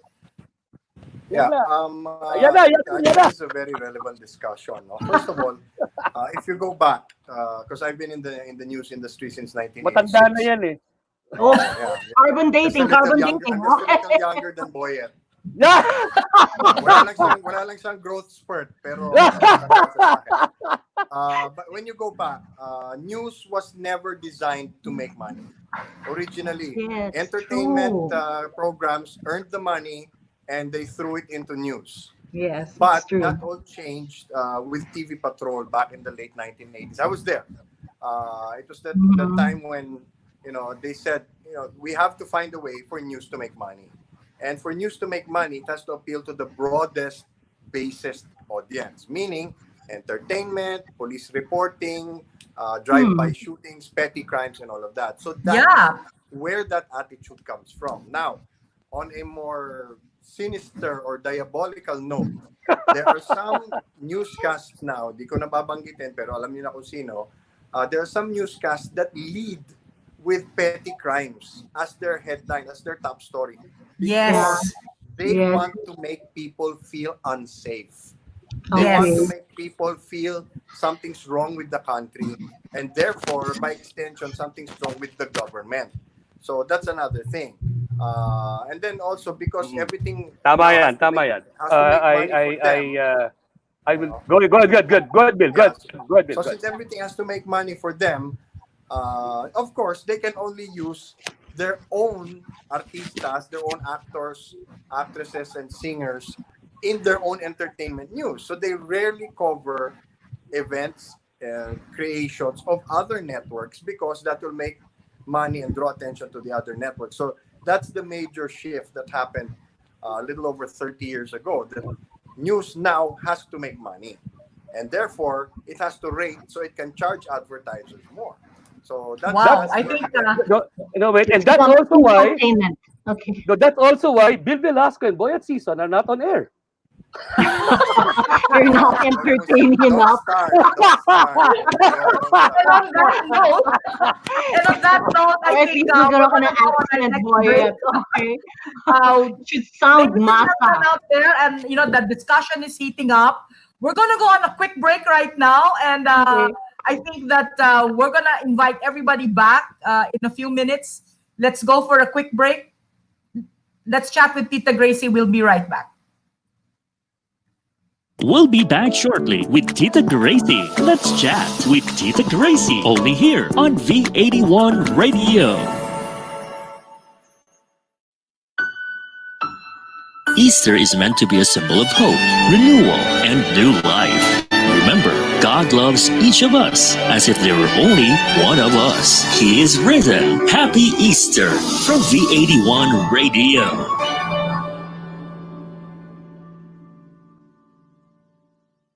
Naghahatid saya sa mga Pinoy, mga kantang tatak Pinoy. Kahit nasan ka man, kami ay mapapakinggan. Streaming worldwide, the future of radio in Manila, California, and Hong Kong. This is V81 Radio. Ayaw ka man sa iyong pamilya, dito ay hindi ka nag-iisa. Tiyak ito'y iyong hahanap-hanapin, dahil ito ang nagpapasaya sa atin.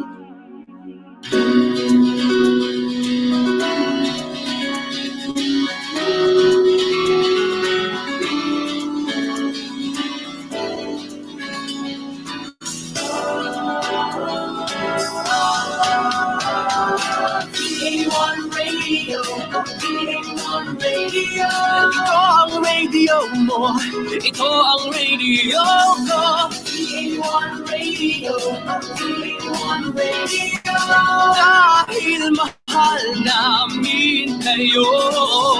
V81 Radio, V81 Radio. Para sa inyo ito, V81 Radio.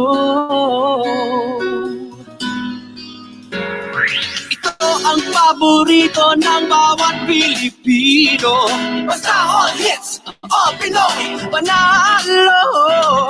Merong kwentong iyakan at tawanan, kahit nasaan ka man ito'y mapapakinggan.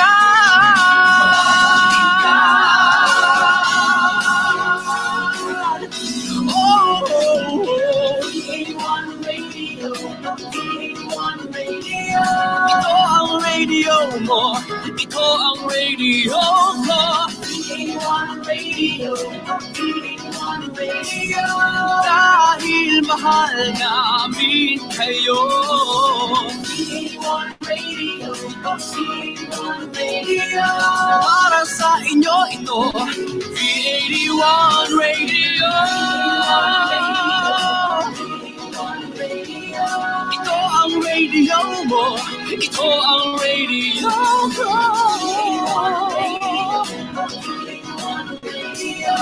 Dahil mahal namin kayo.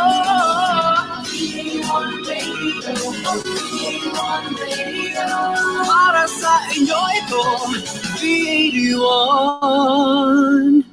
Radio.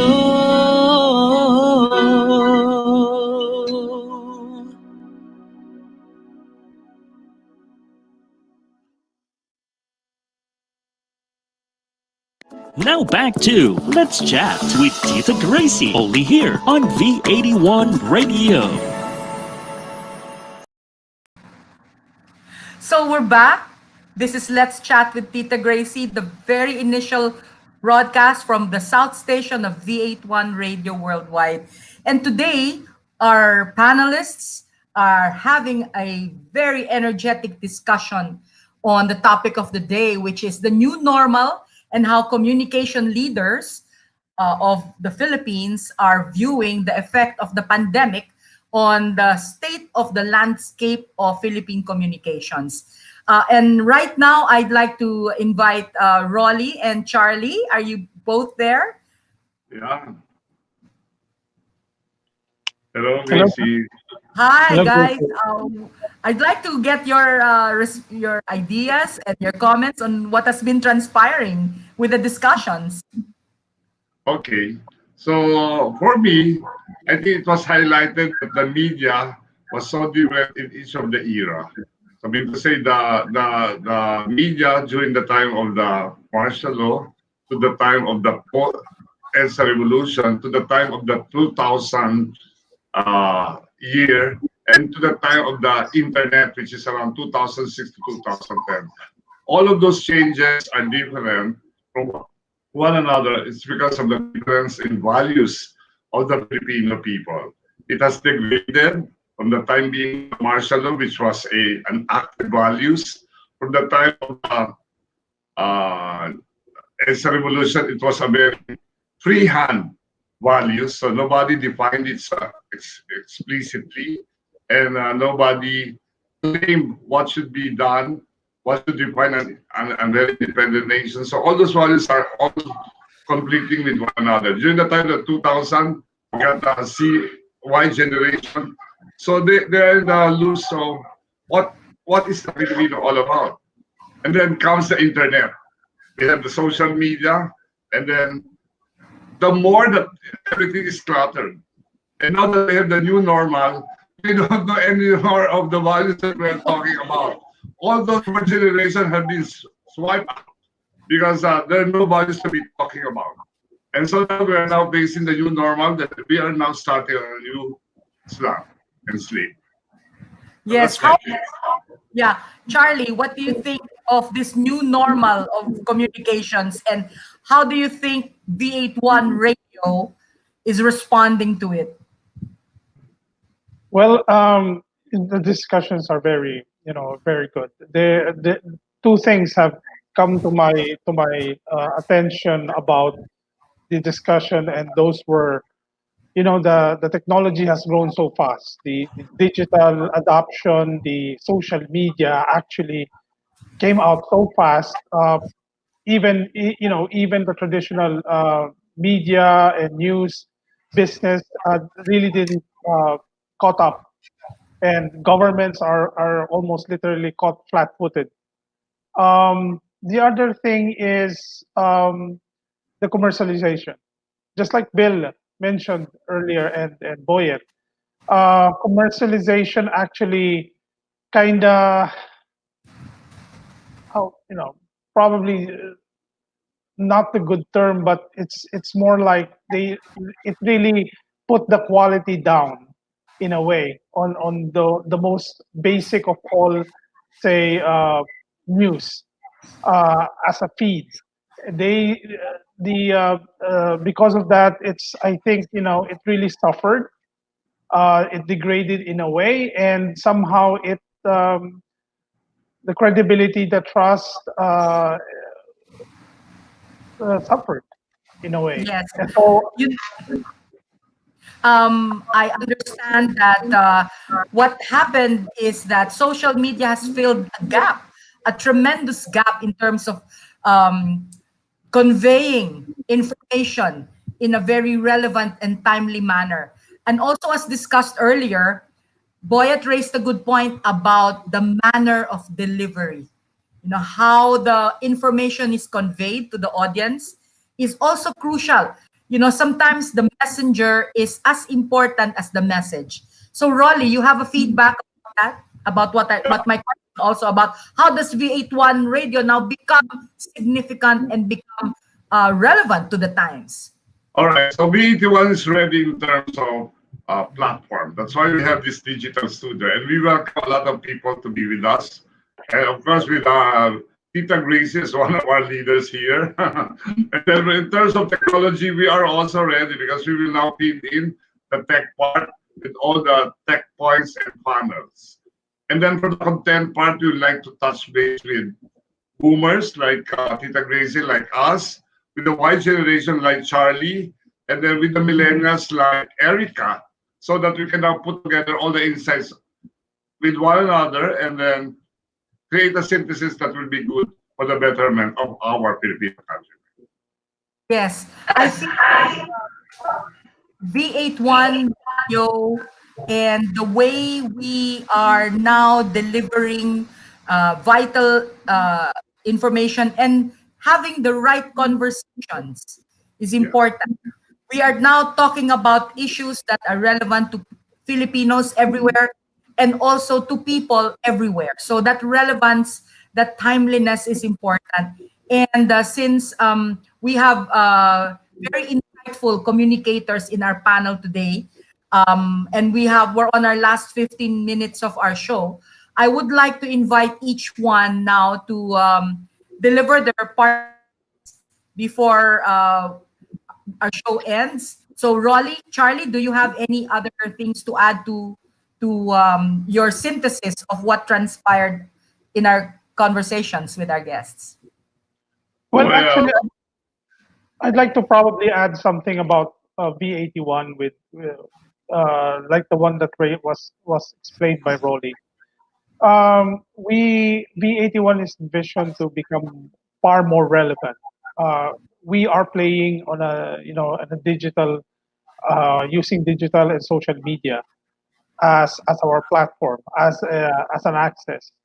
But more importantly, we're trying to go back to the roots of how media used to be.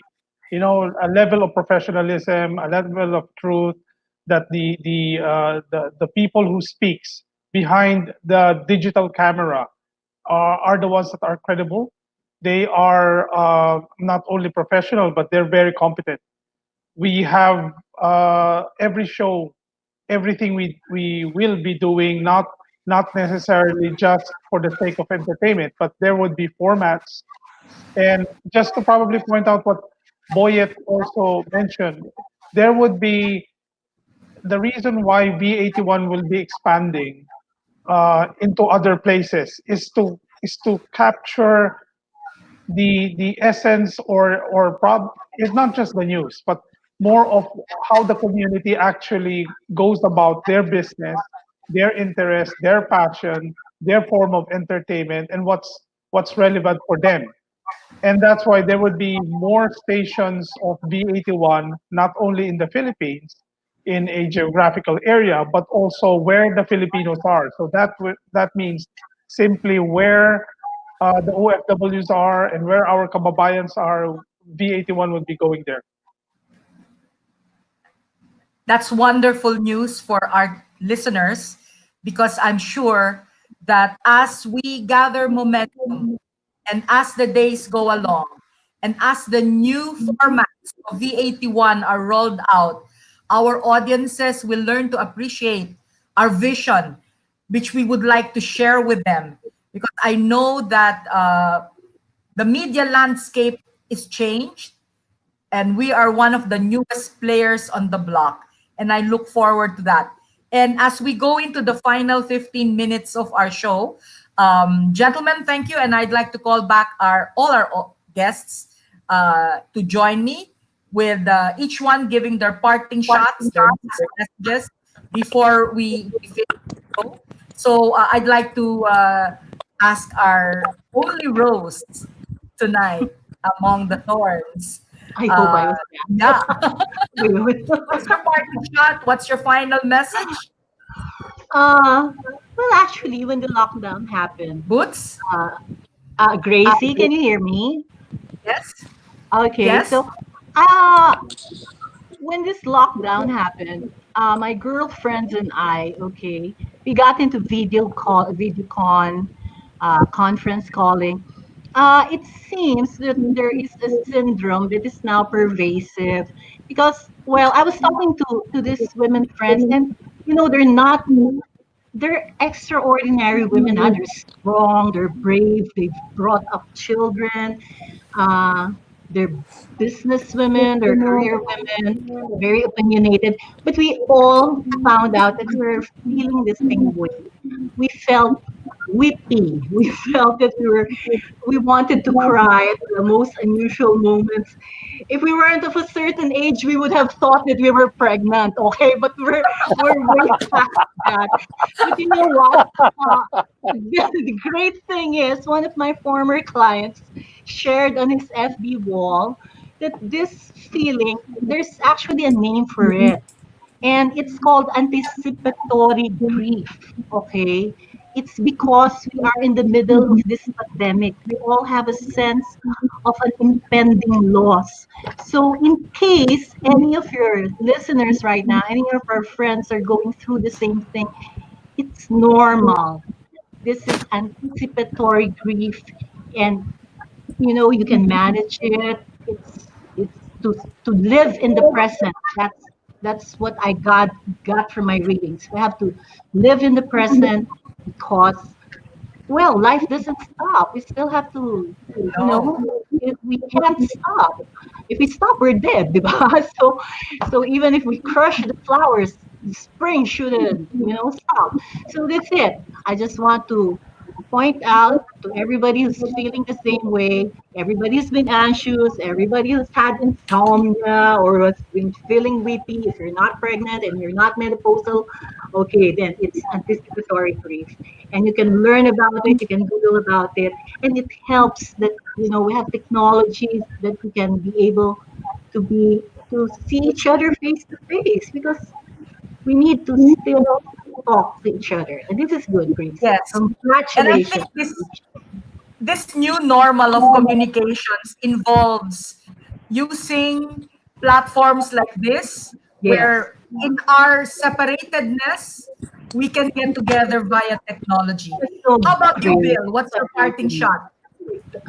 Well, Alvin Toffler wrote that this is the third revolution in the history of mankind, the information revolution, where the citizenry now has its own power in information.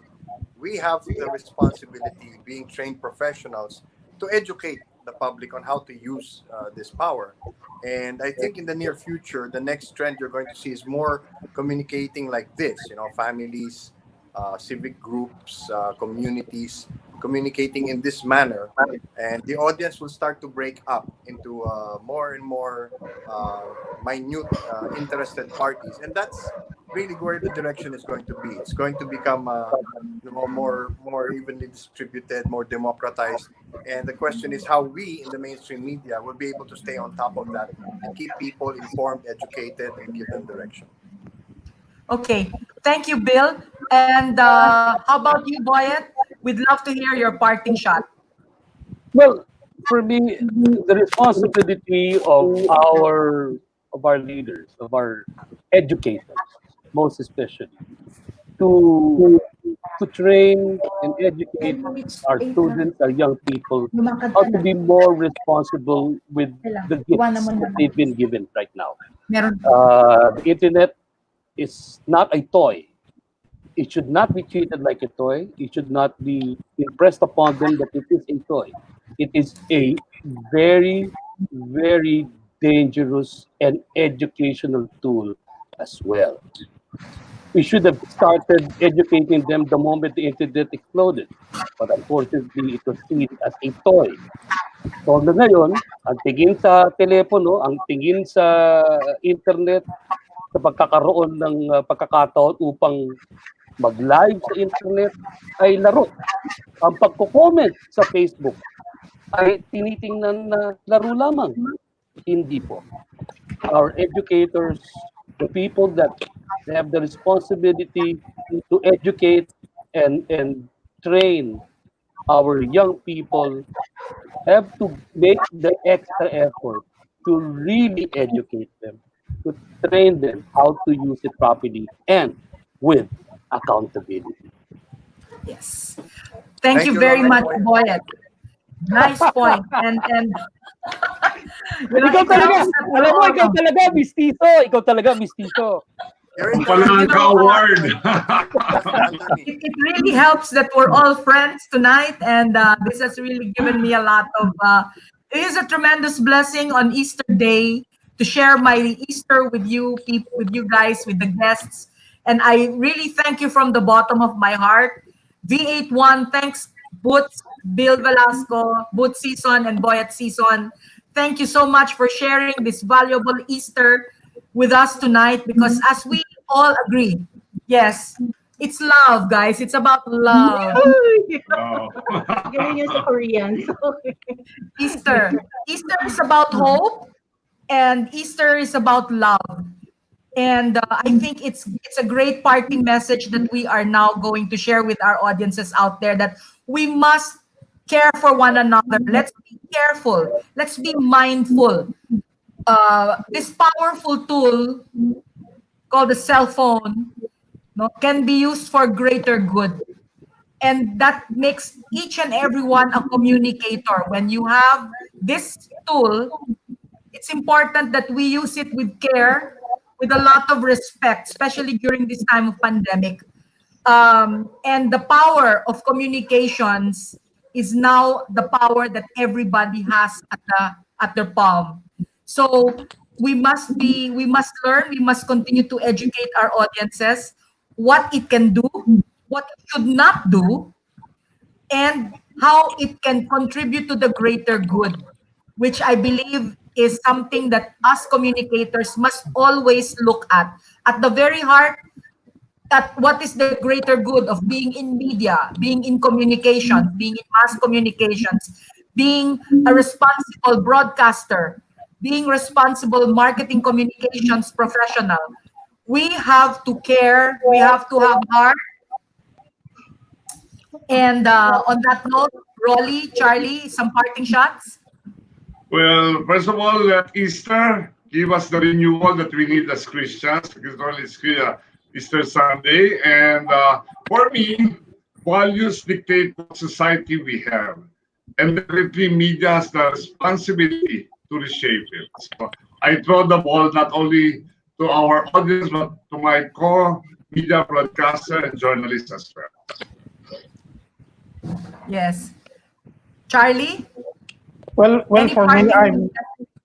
I'm just, I'm just happy. It's not only for Easter, but your show will be the first of V81 Radio South Manila, and it's like a very good start. We're off to a great start, and being digital as it is, I mean, I would have to admit also as well that this COVID pandemic has brought V81 at the forefront. We probably have been operating like digital and somewhat traditional in a way together. But now, since because of the ECQ, the quarantine, and people cannot come to the station anymore, we were forced to become like this. And so far, so good. For the past 3 weeks, we have been rolling out programs, and um,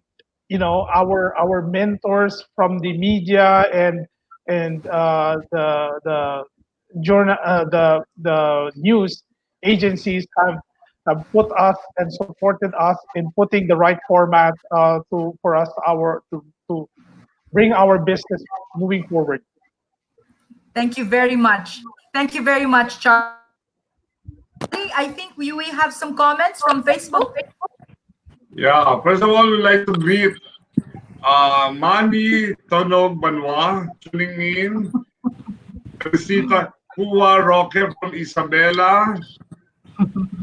Maria Pena Kahima from Japan. Hello. Konnichiwa. And then Papagio from California with a new tag, Home Not Alone. Hi. Okay, me, that's me. And then Abdo Hamu Ali. Okay, I love you. Iko Bonito, I agree with Bill. Instead of comparing with other countries, look at the best side of things. We don't have a meter for those people who have been saved and harmed because of the measure we're doing right now, like social distancing, etc. All we see are numbers of casualties. We all do our part responsibly. It's the best that we can offer. Good, Bill. Somebody agree with you? Earl Cezanne Miguelas, Robbie Reyes just said hello. Okay, so that's it. And then I'd like to greet other audience. Chika Mabansang, Archie Balidoya, Lee Waiko from Malaysia is my good friend watching. He's the vice president of Daikin Global. Ruth Canahan Vargas from Bacolod, Joy De Castro, Buds Molina, my daughter, Jay Ang is watching, and many others. Napapagod na ako. Wow. First of all, I'm so thankful. A special shout out to Manny Tonog Banwa, who's all the way in Roa City. And I'm so happy that you made time this Easter to join us tonight.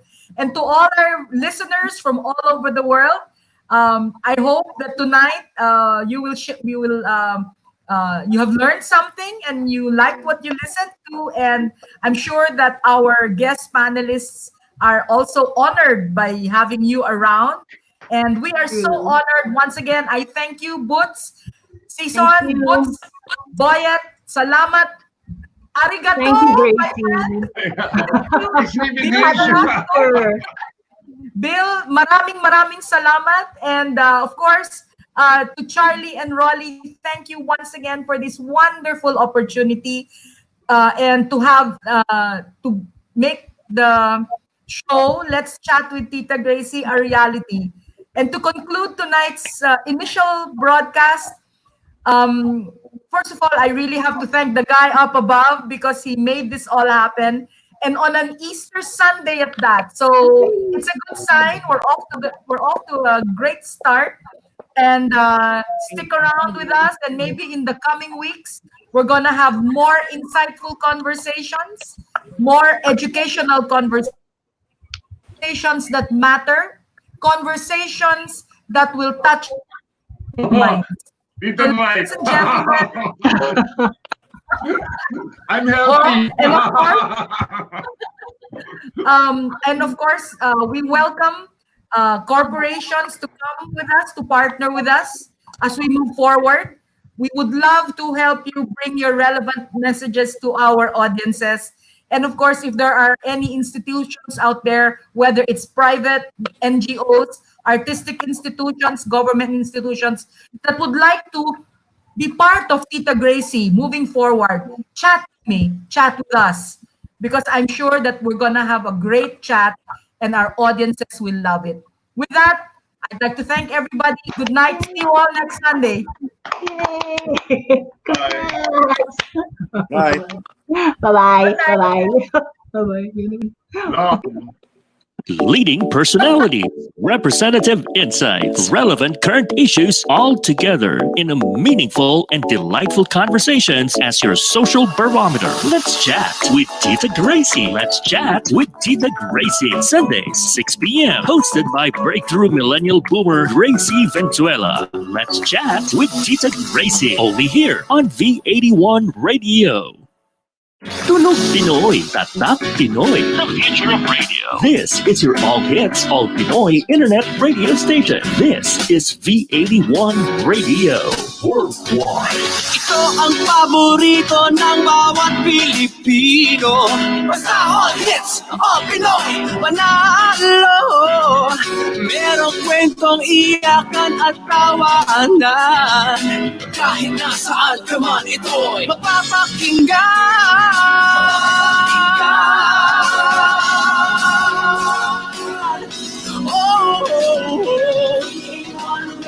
Ito ang radio ko. V81 Radio. V81 Radio. Dahil mahal namin kayo. V81 Radio. V81 Radio. Para sa inyo ito, V81 Radio.